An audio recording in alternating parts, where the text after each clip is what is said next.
batida do meu palpitar. Ó meu avatar, quando eu penso em ti, minha alma voa. E o pensar em ti faz dentro de mim uma coisa boa.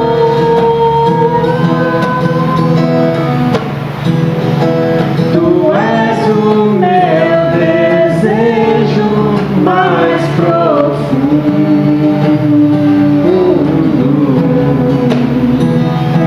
a única coisa em que eu me apego neste mundo. Tu representas o ponto onde eu quero chegar, pra te rever, te sentir, te abraçar, te descobrir. Oh meu avatar, quando eu penso em ti, minha alma voa. E o pensar em ti faz dentro de mim uma coisa boa. Oh meu avatar.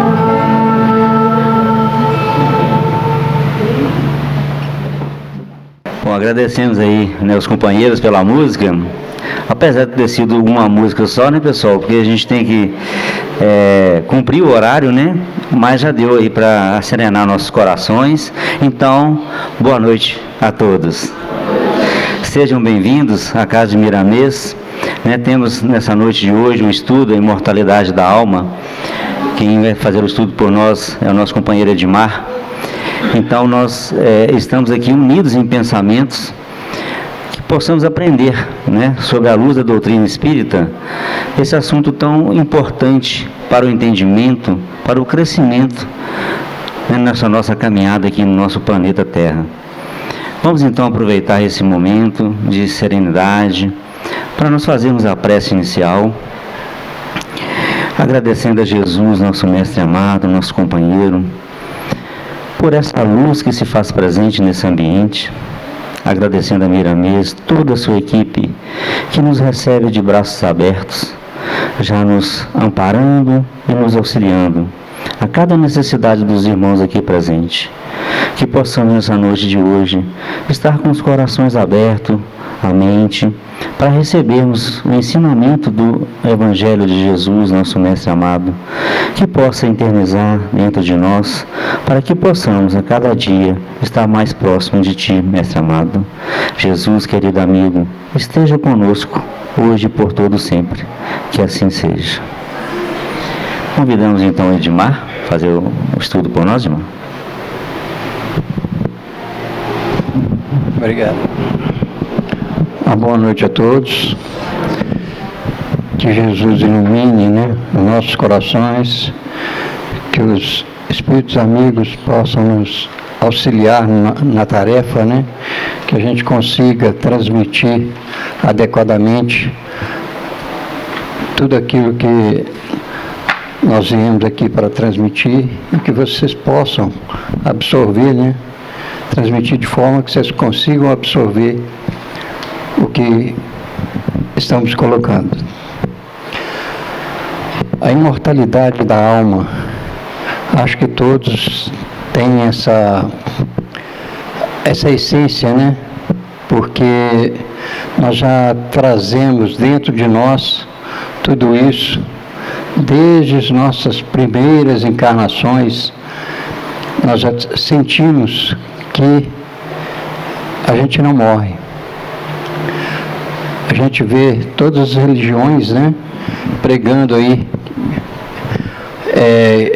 que a alma continua. Uns falam que vai para o inferno ou vai para o céu, outros que vai reencarnar, que pode reencarnar em animais. ou em outras pessoas, outros seres humanos, né? E tem uma série de caminhos que a gente vai tentar esclarecer. Vamos começar pela introdução do Livro dos Espíritos, onde traz,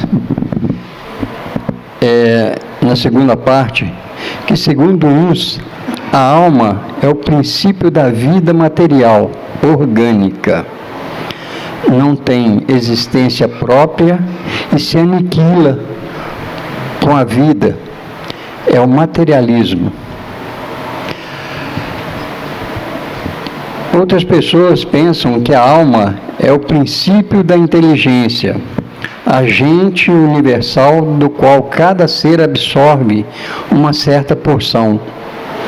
Segundo esses, não haveria em todo o universo senão uma só alma, a distribuir centelhas pelos diversos seres inteligentes durante a vida destes, voltando cada centelha, mortos os seres, à fonte comum, e a se confundir com o todo, como os regatos e os rios voltam ao mar, de onde saíram. E tem uma terceira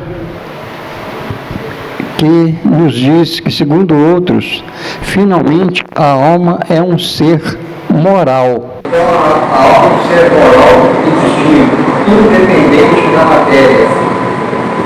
Todos estão conseguindo ouvir isso? Sim. Independente da matéria, que conserva sua individualidade após a morte.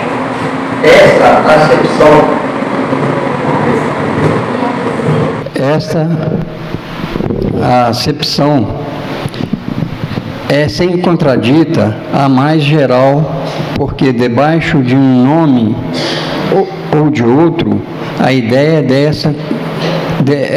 desse ser que absorve o corpo se encontra no estado de crença intuitiva, não derivada de ensino, entre todos os povos, qualquer que seja o grau de civilização de cada um.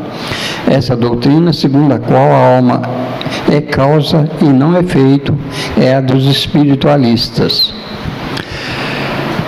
E essa doutrina dos espiritualistas, nós sabemos que nós temos ela dentro de nós, né?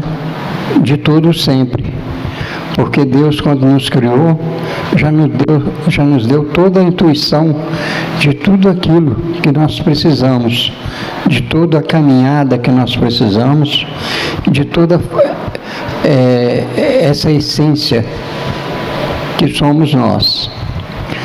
Então não tem muito como discordarmos disso. É claro que tem pessoas que se acham de um certo nível, onde tudo tem que ter uma explicação dentro da matéria. Muitos cientistas, né? Hoje não tantos, mas muitos cientistas do passado, eles tinham que tudo que nasce tem que morrer. Tudo que tem um início tem que ter fim. Então, para essas pessoas, imaginar que uma coisa teve início e não terá fim, é muito difícil. Nós, como cremos em Deus, né, sabemos que Ele nos criou para a eternidade. Não nos criou para ter um fim. Criou para que possamos nos aproximarmos dele a cada instante de nossa vida, até que nós possamos estar plenos para auxiliá-lo na criação. A intuição de que a alma não morre com a morte do corpo físico está impressa em nós, como eu já disse. Há indício de que nos seres que antecederam o homem moderno, já havia a compreensão de que a alma sobrevivia ao corpo, por eles perceberem os espíritos daqueles que partiam em seus ambientes. Então, os homens pré-históricos, né, eles percebiam que tinha alguma coisa nas cavernas, nos ambientes em que eles frequentavam, que era de entes queridos deles, pessoas que partiram, que morreram. E eles viam, aqueles sensitivos, né? Eles viam, porque a mediunidade não é uma coisa de hoje, é uma coisa que sempre houve. Então eles percebiam os seres e ficavam aqueles comentários. Por que ele está aparecendo? Então ele não morreu. Ele está só num local diferente, num ambiente diferente. Né? No livro Colônia Capela, escrito por Pedro de Campos, sobre a orientação do que foi Josué, no capítulo 18, ele cita que os neandertais, por volta de 50 mil anos atrás, já enterravam os seus mortos, né? Porque eles acreditavam que, cuidando bem dos seus mortos, eles não viriam perturbá-los e iriam ajudá-los de alguma forma. Então a gente vê que nossos ancestrais, né, os neandertais, que muito antes do homem sapiens, né, já tinham essa crença. Então a gente percebe que é uma coisa inerente a nós, que está dentro de nós. Os egípcios também tinham essa mesma crença, né, que a gente, a história aí nos demonstra isso, os cientistas, através da exumação dos corpos, já viram que eles enterravam os mortos com todos os pertences para que eles pudessem usar lá no mundo deles. O mesmo aconteceu na China, né? E muitas outras civilizações, isso é uma constante. Os maias, todas as civilizações que a gente tem conhecimento, a gente percebe que isso faz parte de todas as culturas, de todas as religiões. É interessante que muitas coisas que veio dos antepassados, igual dos maias, né, persistem até hoje. No México, no Dia dos Mortos, existe um carnaval, uma festa, onde eles acreditam que todos os entes queridos vêm participar junto com eles. No Japão, que é uma civilização milenar, né, eles não têm tristeza com a morte. Eles fazem festa. Normalmente, eles fazem uma festa com muita comida, bebida, para que todos possam participar da alegria daquele que voltou para a verdadeira pátria. Então, eles têm um entendimento que quando morremos, nós estamos voltando para a nossa casa. Aqui, nós estamos num ambiente de sofrimento, enquanto quando morre, está voltando para o lar, vai ser feliz.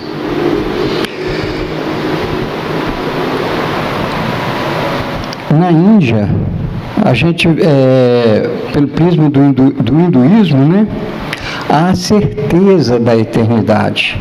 Lá, os indianos não têm dúvida sobre isso, porque o hinduísmo, que é uma religião milenar, né, ele sempre trouxe isso, que a alma não morre, que nós não morremos, nós reencarnamos. Só que lá eles têm a ideia de que podemos reencarnar nos animais, coisa que nós sabemos que não é um fato, porque nós atingimos um certo nível de evolução que a gente não pode retroagir, nós só vamos avançar. Então nós não temos como reencarnar aqui na Terra em animais, nós só vamos reencarnar em outro ser humano. podemos vir como mulher, como homem, como vamos dizer assim, um homossexual, qualquer coisa desse tipo, mas não como animal, porque já temos uma evolução suficiente para isso. No livro Céu e Inferno, de Allan Kardec, traz na primeira parte, no capítulo 1, item 10, o homem tem 3 alternativas: o nada, a absorção ou a individualidade da alma antes e depois da morte. É para a individualidade da alma antes e depois da morte, crença que a lógica nos impele irresistivelmente, crença que tem formado a base de todas as religiões desde que o mundo existe. No capítulo 2, item 1, diz-lhe a intuição que a morte não é a última fase da existência e que aquele cuja perda lamentamos não estarão irremissivelmente perdidos. A crença da imortalidade é intuitiva e muito mais generalizada do que a do nada. Então, no livro Céu e Inferno esclarece para a gente, né, que a alma continua para todo sempre. Desde que nós fomos criados, desde que Deus nos colocou na matéria, nós estamos evoluindo, temos ainda muito que evoluir e seremos eternos, até que cheguemos à perfeição e podemos ser um auxiliar de Deus, podemos ser um Cristo, né? A tendência é que todos nós chegamos a esse nível. Enquanto isso, Deus está sempre criando novos espíritos. Não pensemos nós que Ele parou. Ele continua trabalhando sempre. O item 4 do livro Céu e Inferno traz: o temor da morte decorre da noção insuficiente da vida futura, embora denote também a necessidade de viver o receio da destruição total. Acho que todos nós temos receio de que a gente uma hora não possa reencarnar mais. Acabou tudo. É muito estranho, né? Mas é uma coisa que acontece sempre com a gente. Eu acredito que isso seja em função de que a gente tem que preservar o nosso corpo da melhor forma possível, o máximo de tempo possível, porque nós precisamos dele para estar evoluindo, para estar nos submetendo às provas, às expiações. Então, nós queremos preservar esse corpo de qualquer forma. Acredito que por isso a gente tem essa sensação de que pode não ter mais nada. Mas sabemos que é um fato que a vida continua. É uma coisa que está na nossa essência.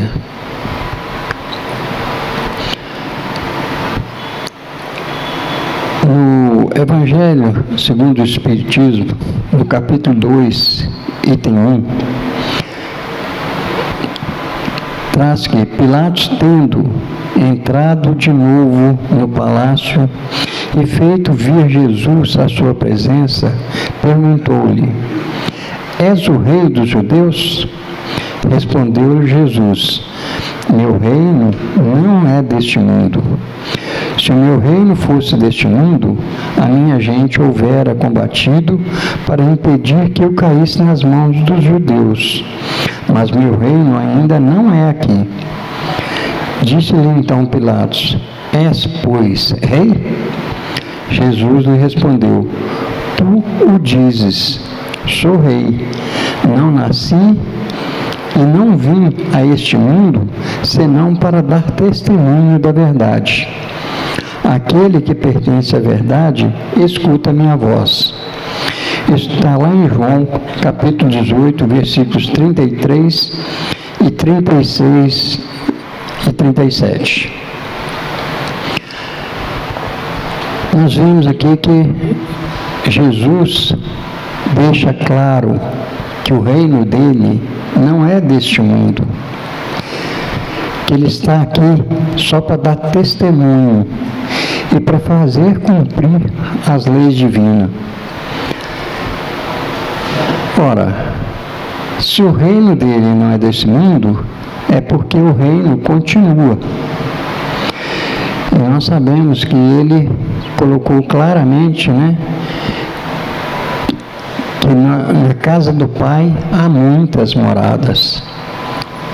Se há muitas moradas, nós temos muitas moradas para ir.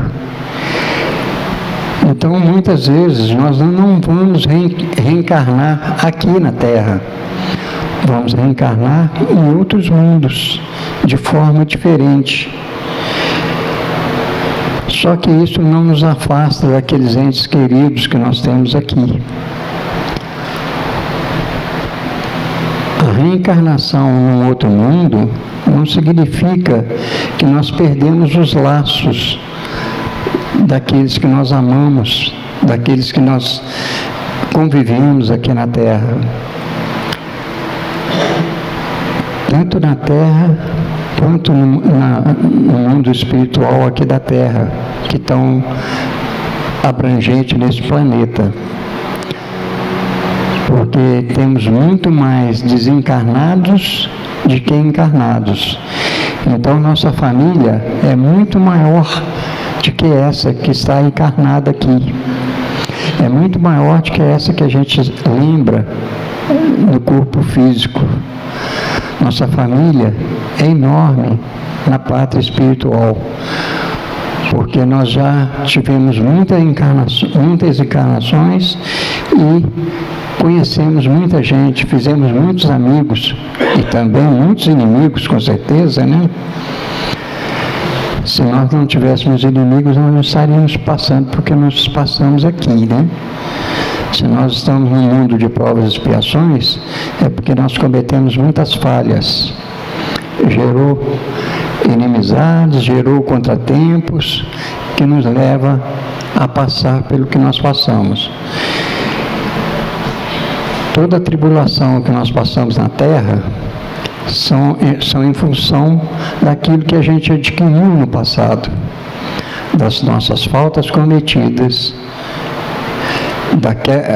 Os nossos inimigos hoje, possivelmente são inimigos de longa data e que nós reencarnamos próximos deles para afinizar, para quebrar essa inimizade de longas datas. É muito comum que um inimigo de morte do nosso passado possa ser o nosso irmão de carne, nascer na mesma família. Pode ser nosso pai, pode ser nosso filho, pode ser irmã, pode ser primo, prima, pessoa bem chegada de nós, que a gente veio para reajustar. Ou então aquele colega de trabalho, que nos irrita absurdamente, mas a gente tem que tolerar, a gente precisa superar, e a gente vai superando. E é assim que a gente vai aparando as arestas que nós deixamos no passado. Então a reencarnação é uma bênção, a imortalidade da alma é uma bênção para nós, porque nós temos a oportunidade de ir crescendo e evoluindo.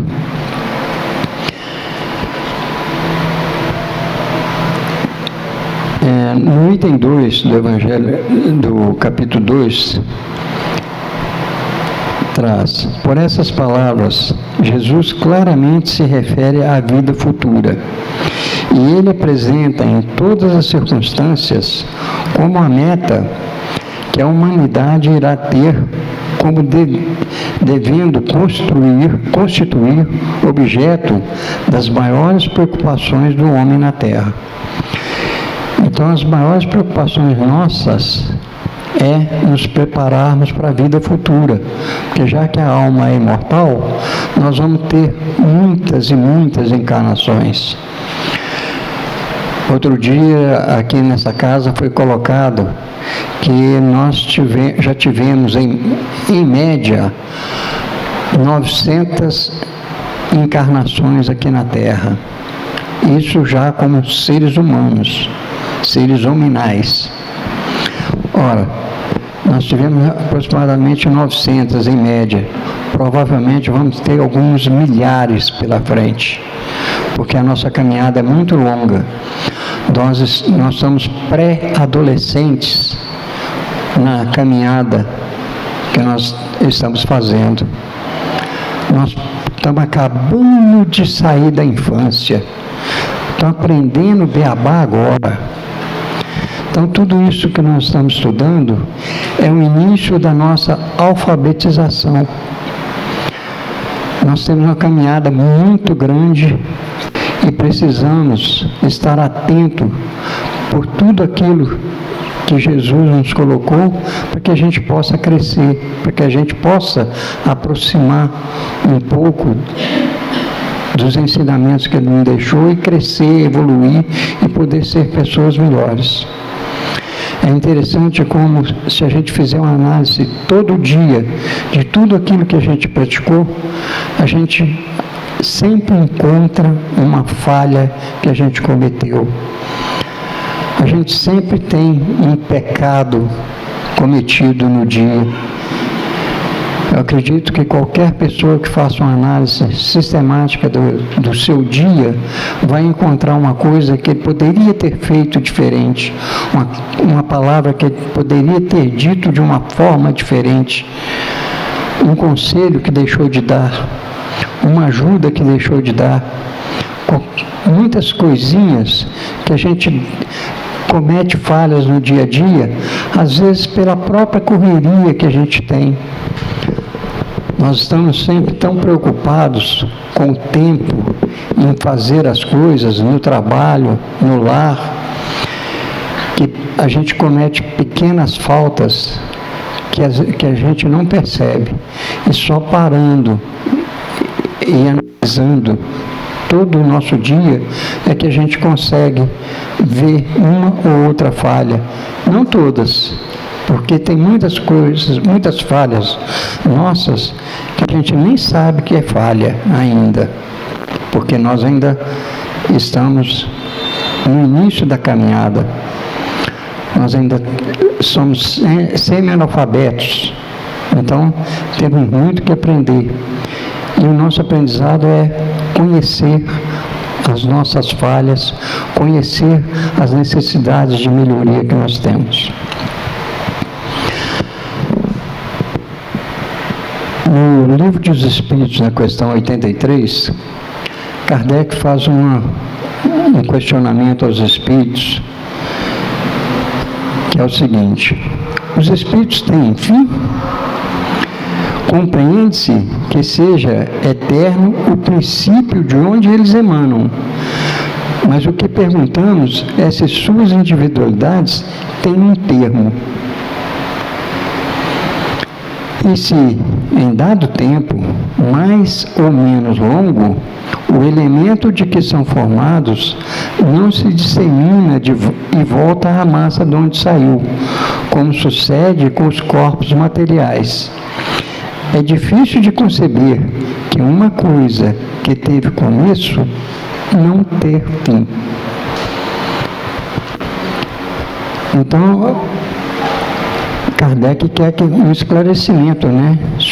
Se o espírito tem fim. Todos os cientistas, principalmente os do tempo antigo, eles tinham que tudo que tem um início tem que ter um fim. Hoje nós sabemos que toda a matéria tem início e tem fim.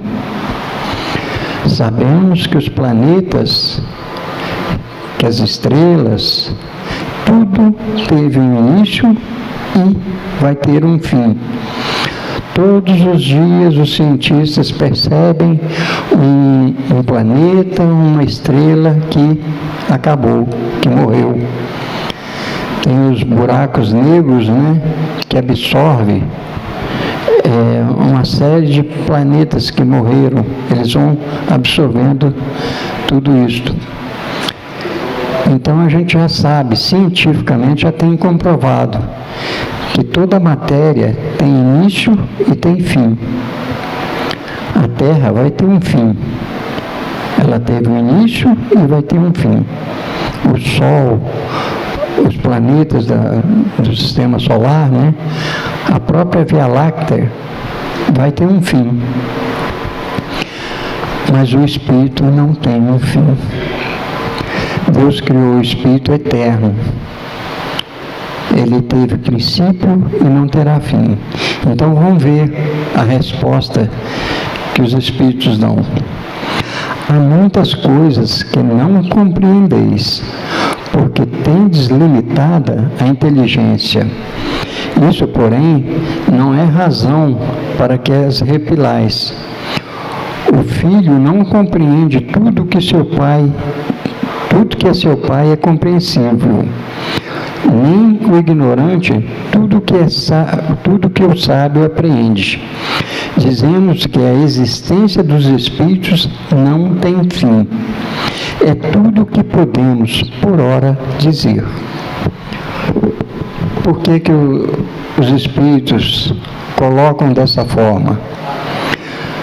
Talvez hoje já até pudessem avançar um pouquinho mais nessa resposta, mas quando Kardec fez a pergunta, a humanidade, de modo geral, ainda estava muito atrasada, mesmo que Kardec fosse uma pessoa bastante evoluída. Mas nós não estamos muito diferentes daquela época. Estamos bem próximos de tudo aquilo ainda. Evoluímos muito pouco, apesar desse avanço monumental que tivemos nos últimos séculos. A ciência evoluiu assustadoramente. Mas, espiritualmente, nós não evoluímos tanto assim. É claro que, com o advento do Espiritismo, codificado por Allan Kardec, houve muito mais esclarecimento. As leis modificaram bastante no mundo inteiro. Houve mais noção das coisas, das necessidades humanas. Não há tanta selvageria quanto havia naquela época. Porque naquela época as pessoas eram escravizadas, né? Você tinha a classe dominante e o resto era povão, só comia o que sobrava, né? A classe privilegiada tinha tudo, o restante era o que eles conseguiam. Até que foi melhorando isto. O mundo foi sendo preparado para melhorar moralmente e trazer o que nós temos hoje, onde hoje nós temos vários direitos, né? Temos os deveres, mas temos direitos. E naquela época a gente só tinha dever. Trabalhar 16, 18 horas por dia, dormir o mínimo que eles deixassem, né? Comer o que conseguisse, que nem sempre conseguia. Então, eu ainda me lembro de quando eu era molequinho, né? Nós tínhamos que comer muito do que plantávamos. Não tinha o recurso financeiro que existe hoje, né? Que você vai e compra aquilo que você necessita. Então a gente tinha que comer o que plantava e o pouco dinheiro que conseguia, a gente comprava o que a gente não conseguia produzir. E olha que eu sou da década de 50, né? Então não sou lá do século XVII, do século XVIII, né? Século XIX. No século XIX é que as coisas começaram a tomar um jeito, onde as pessoas já eram um pouco remuneradas, elas já não trabalhavam mais como escravos, porque antes eles trabalhavam a troco de comida e de um lugar para ficar. A realidade era essa, não tinham direito a nada. E hoje nós, felizmente,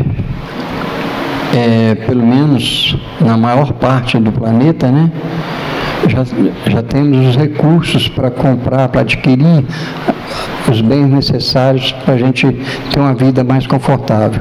É claro que sabemos que ainda tem países, tem lugares, né, onde as pessoas passam muita dificuldade e não têm a liberdade que nós temos.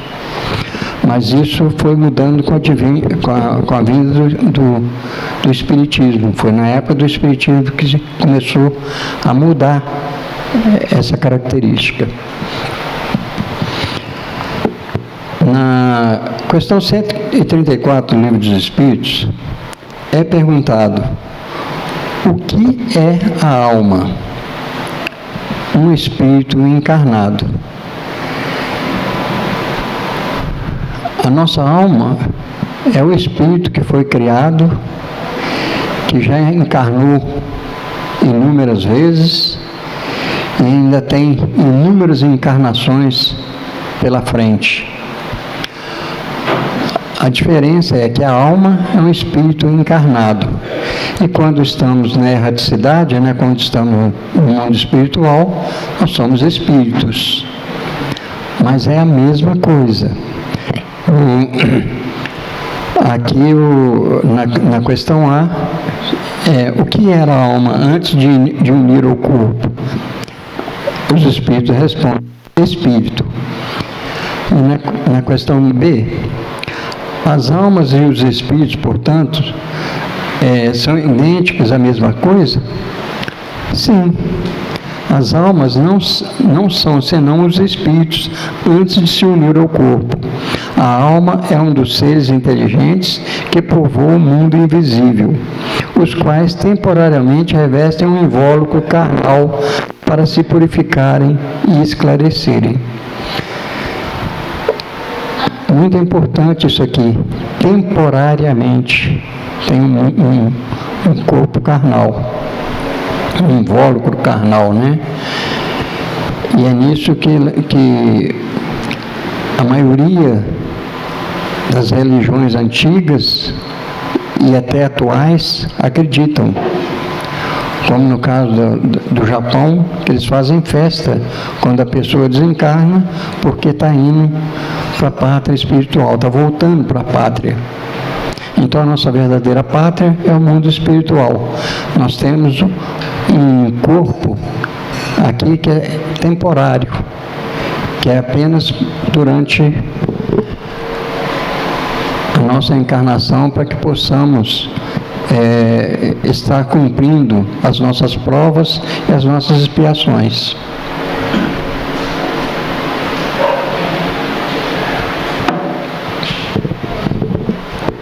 Na questão 149, que sucede à alma no instante da morte?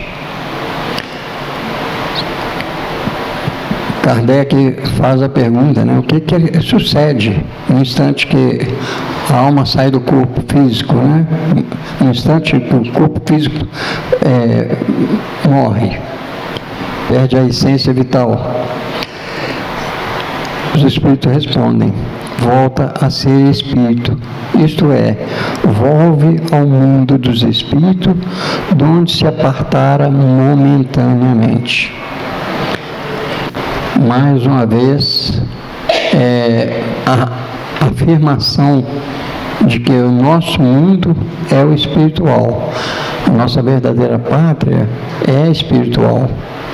Aqui nós estamos apenas de passagem.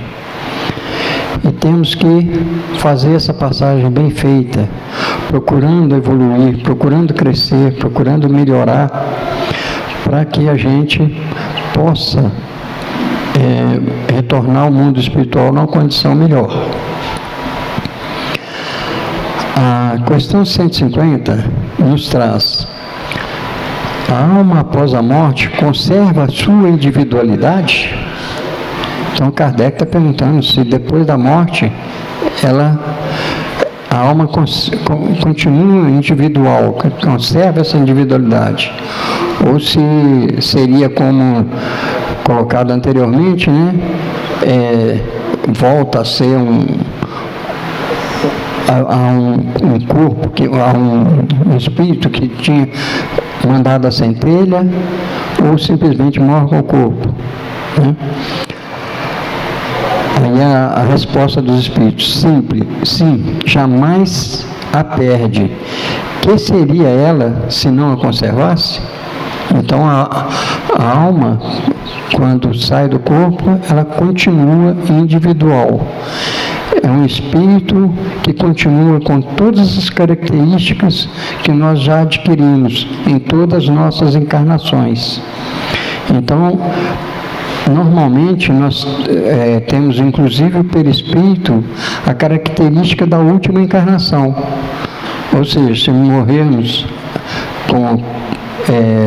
nessa encarnação, né, quando morremos, nosso perispírito vai ter a aparência que temos hoje, porque a gente conserva da última encarnação. Não que ele tenha que ter essa aparência necessariamente, porque o espírito, quando está no mundo espiritual, ele pode se moldar conforme ele queira, né?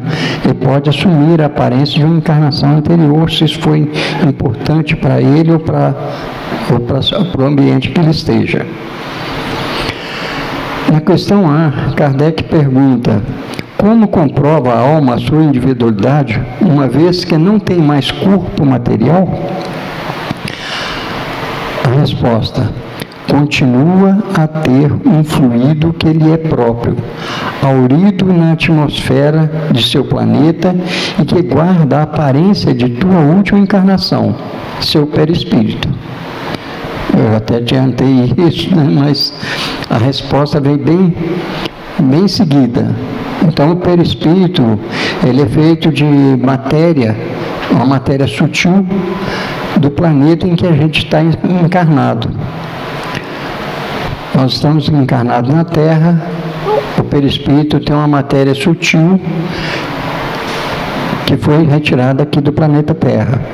Se nós formos encarnar em outro planeta, o nosso perispírito vai adquirir a matéria daquele outro planeta. Mas a gente sempre tem o perispírito, que é o invólucro do espírito. Então nós temos o espírito, né, o perispírito e o corpo físico. E o perispírito nos acompanha para todo sempre. É claro, quando nós formos espíritos plenamente evoluídos, né, aí nós vamos ter um perispírito tão rarefeito que é como se ele não existisse.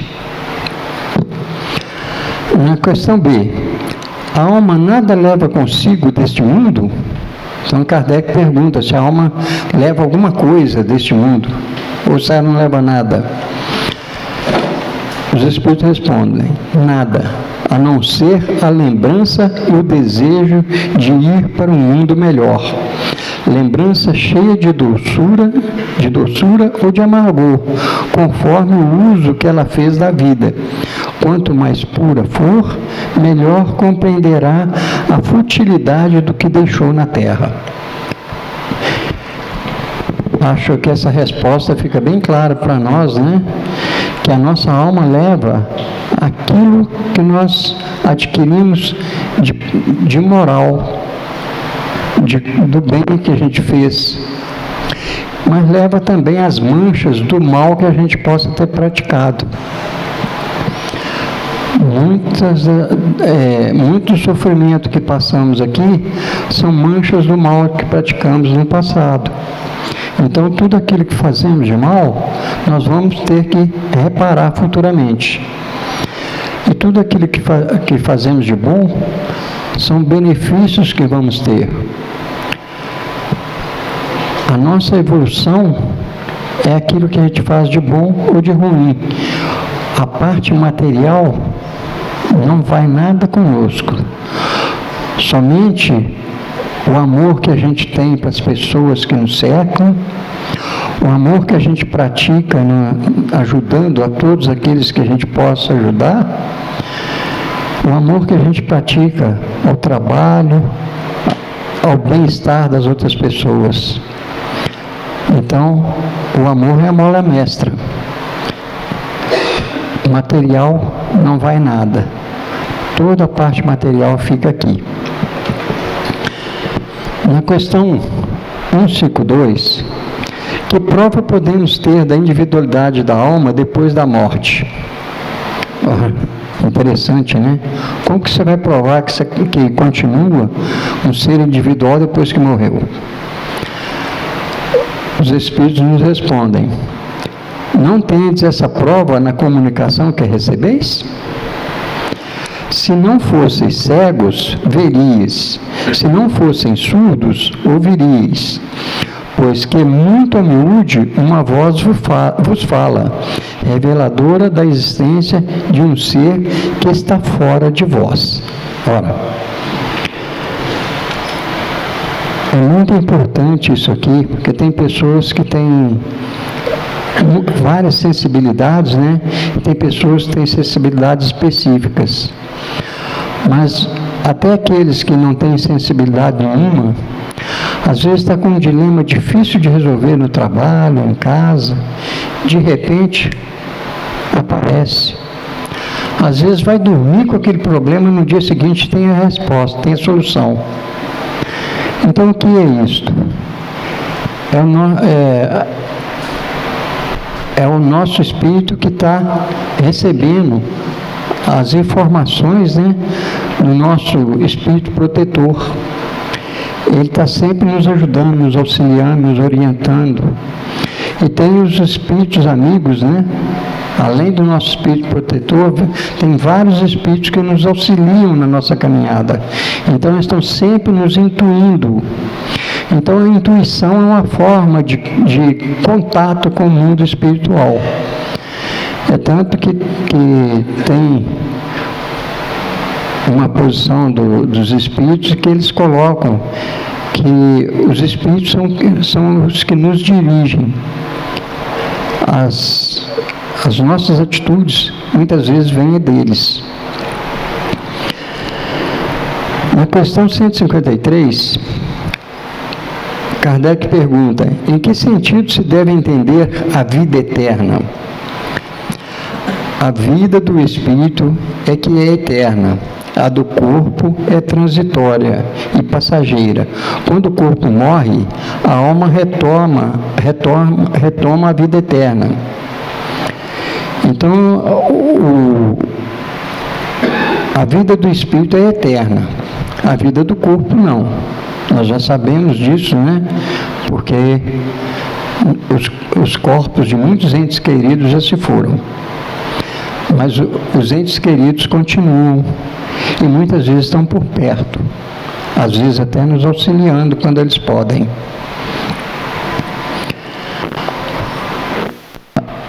A questão A, da mesma pergunta, Kardec pergunta: não seria mais exato chamar a vida eterna a dos espíritos puros do que, tendo atingido a perfeição, não estão sujeitos a sofrer mais prova alguma? Interessante essa pergunta, né? Só os espíritos puros é que têm a vida eterna, porque eles não têm que seguir, não têm que sofrer provas mais, né? A resposta: essa é antes a felicidade eterna. Mas isso constitui uma questão de palavras. Chamai as coisas como quiseres, contanto que vos entendeis. Então a gente pode falar do jeito que a gente quiser, né? Que o espírito superior, né? Aqueles que já atingiram o nível máximo, né? Eles é que têm a vida eterna. Não, nós vamos chegar lá, então nós também temos a vida eterna. Porque a nossa caminhada é até chegar lá. Nós temos uma caminhada muito longa. E sempre que a gente chegar num certo estágio, vai ter alguma coisa a mais para a gente avançar. Porque Deus não para, né? Então, provavelmente nós também não vamos parar. Em Gênesis, no capítulo 1, o item 37, traz: tirai ao homem o espírito livre e independente, sobrevivente à matéria, e fareis dele uma simples máquina organizadora, sem finalidade, sem responsabilidade. Então, o que está colocando? Se nós não tivermos o espírito, nós não somos nada. Nós vamos ser uma máquina igual um robô. Não temos criatividade, não temos nada, porque o Espírito é que nos guia, o Espírito é que nos faz pensar, raciocinar. Não é o cérebro é que o Espírito usa para essas coisas, mas quem faz tudo é o Espírito. Todo aprendizado que a gente vai adquirindo, a gente vai alimentando o nosso espírito, vai fazendo ele ganhar mais conhecimento, porque todo espírito tem que ter a plenitude moral e intelectual. Então não adianta a gente ser moralmente muito elevado e intelectualmente deficiente. São as asas, né? Vocês falam que são as duas asas. Você tem que ter as duas asas do mesmo tamanho, senão você não voa. Então é isso. A parte moral e a parte intelectual tem que crescer. Nos últimos séculos nós estamos crescendo muito intelectualmente. Moralmente ainda temos muito a desejar. Precisamos evoluir bastante. As guerras e tudo isso que está acontecendo é uma prova da nossa deficiência moral. No item 38 da Gênesis, traz: com a pré-existência, o homem traz, ao renascer, o germe de suas imperfeições, dos defeitos que não corrigiu e que se traduzem pelos instintos naturais e pelos pendores que a tal ou tal vício. Ora, então muitas vezes as nossas tendências, né, são originários de nossas encarnações, das imperfeições que a gente trouxe. Então, se nós éramos um alcoólatra na encarnação anterior, nós vamos ter uma tendência enorme para ser alcoólatras nessa. Se nós éramos fumantes inveterados no anterior, nós vamos ter uma tendência enorme em ser fumantes inveterados nessa também. Então, todas as tendências que a gente tem, veio de vidas passadas. A gente sabe que tem crianças ainda pequenas que são extremamente agressivas, violentas. Isso é porque elas eram no passado. E cabe a nós hoje estar moldando essas crianças, ajudando elas a evoluir, a melhorar, acabar com esses vícios que ela veio com eles, para que ela tenha uma encarnação no futuro melhor. E para que ela tenha uma vida melhor aqui também. Porque se ela continua agressiva e tudo, vai sofrer muito. A gente sabe disso. Então, pais, irmãos, amigos, né, tem que ajudar muito pessoas que têm essas tendências. Não só tendência para violência, mas tem tendência para vícios, né, alcoolismo, drogas, fumo. Tudo isso são tendências que às vezes a gente trouxe do passado. Às vezes acontece da gente desvirtuar aqui também, a gente tem uma recaída, porque a gente já tinha superado, mas tem uma recaída. Então, nada é uma regra fixa, mas são tendências. Em Obras Póstumas, de Allan Kardec, lá na primeira parte, Profissão da Fé Espírita Raciocinada, no item 7, é colocado: a alma do homem sobrevive ao corpo e conserva a sua individualidade após a morte deste. Se a alma não sobrevivesse ao corpo, o homem só teria por perspectiva o nada. Do mesmo modo que se a faculdade de pensar fosse produto da matéria, desculpe, gente. Se a alma não sobrevivesse ao corpo, o homem só teria por perspectiva o nada, do mesmo modo que se a faculdade de pensar fosse da matéria. Então, a alma sobrevive ao corpo e ela vai continuar. É mais um reforço que Kardec dá, né, em Obras Póstumas. A sobrevivência desta morte do corpo está provada de maneira irrecusável e até certo ponto palpável pela comunicação dos espíritos.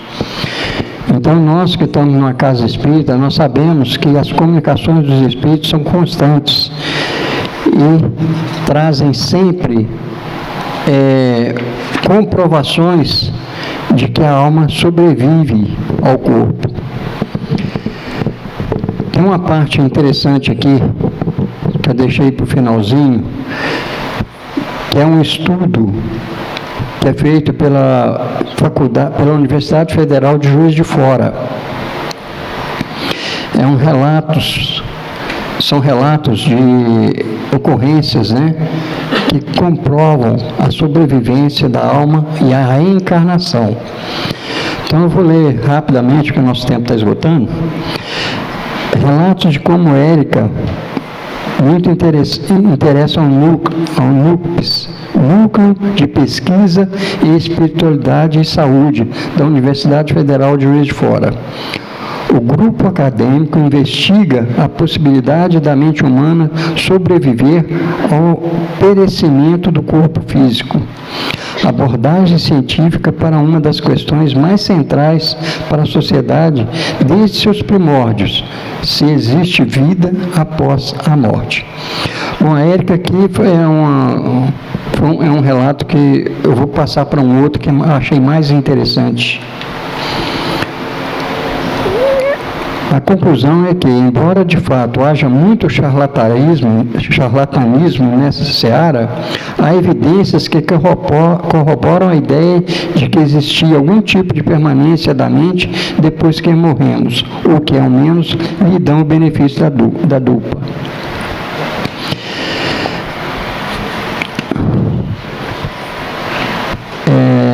Tem um caso aqui da Tailândia, um caso narrado, o menino que espontaneamente dizia ter sido um professor que morreu com um tiro enquanto ia de bicicleta para a escola.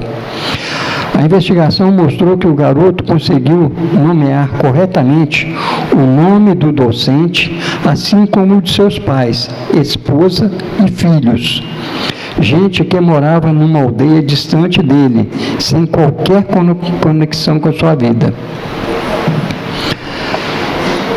Supomos que a criança tailandesa telepaticamente absorveu o conhecimento sobre o professor assassinado, mas ela também possuía, descobriu-se depois, 2 marcas de nascença, compatíveis com a entrada e saída da bala do corpo do morto. Exemplos afins se repetem. O outro caso que é narrado aqui é de São Paulo, e isso vocês conseguem pegar na internet, sobre o NUPES, lá de Juiz de Fora, tá? Tem casos interessantes que nos trazem a comprovação da continuidade da alma no mundo espiritual e nos comprova a reencarnação, porque são casos bastante investigados, né, que eles conseguiram investigar sem sombra de dúvida de que aquela pessoa estava falando de uma vida anterior. O caso que aconteceu aqui no Brasil, vou dar uma pincelada rapidinho, a criança, com 4 anos de idade, falou para a mãe, perguntou para a mãe se ela lembrava quando ele fez o primeiro voo com ela num avião monomotor, que ele era o avô da mãe. Então, isso são comprovações, né, de vidas passadas. Vocês me desculpem, passei um pouco do tempo. Espero que vocês possam ter absorvido um pouco do que eu quis passar aqui e que isso possa ser útil para o dia a dia de todos nós. Muito obrigado, uma boa noite a todos.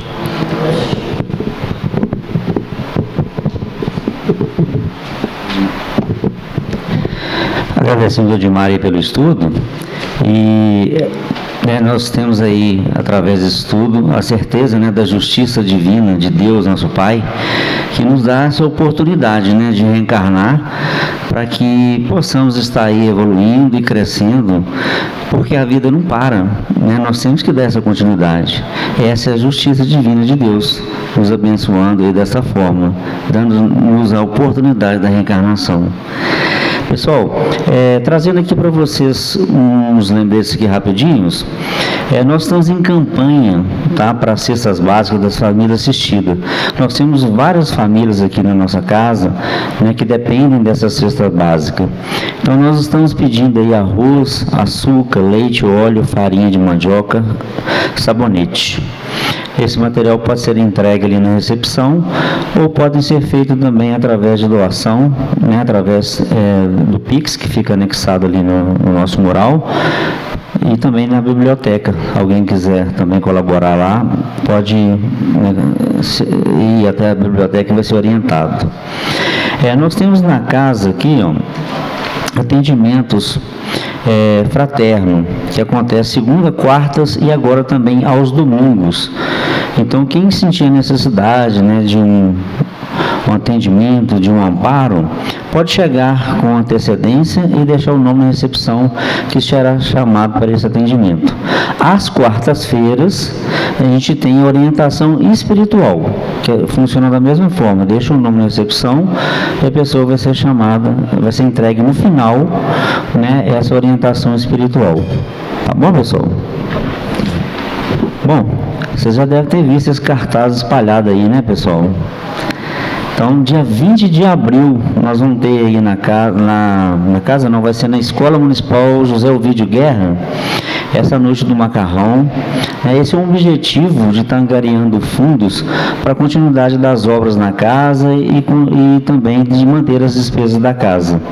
Então, estão todos convidados, né? Os ingressos podem ser adquiridos aqui na biblioteca, através também do Simpla, e o horário é de 18 às 21 horas. Tá? Então, Escola Municipal José Ovidio Guerra, Rua Norberto Maia, 471 Eldorado. Fica bem pertinho aqui, tá bom? Bom, pessoal, se alguém teve alguma dúvida aí da palestra, ninguém fez pergunta, né, mas pode esclarecer através do livro, né, dos Espíritos, né, como foi abordado muitas questões aqui, tem muita coisa lá ainda, e também o Evangelho segundo o Espiritismo, tá bom? Nós vamos ter o passe, aquele que se sentir necessidade do passe pode fazer a fila, né? Normalmente tem a orientação espiritual para o passe, né? Só lembrando que só de nós já estarmos aqui no salão, já estamos tendo esse atendimento, né, pela espiritualidade, já nos auxiliando, né, dentro daquela necessidade que nós estamos precisando, né? Mas se alguém sentir necessidade ainda, pode fazer a fila ali, tá ok, pessoal? Eu vou chamar a Elisete para fazer a prece final para nós.